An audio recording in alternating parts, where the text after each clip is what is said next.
અમુક લોકો ક્યારેક ખોવાઈ જાય ને, તેમની જગ્યા કોઈ લઈ ના શકે, કે પછી આપણું મન પણ ક્યાંય બેસી ના શકે. આપણને છે ને એનો અહેસાસ બહુ પાછળથી થાય તો ખરો જ. કોઈક એને એક્સપ્લેન કરી દેતું હોય તો કોઈ ના કરી શકતું હોય. દરેક રિલેશનશિપમાં શું જરૂરી હોય છે? આપણે એક્સપ્લેન કરવું જરૂરી હોય છે.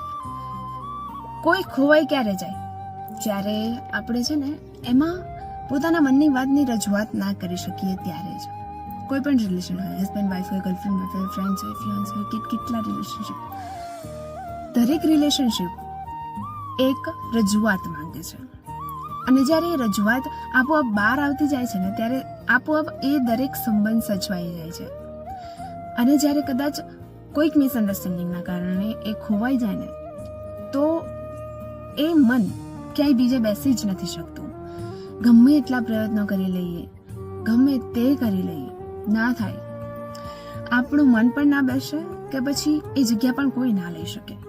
એટલે રજૂઆત દરેક રિલેશનશિપમાં સૌથી મહત્વનો પાયો છે, હે ને?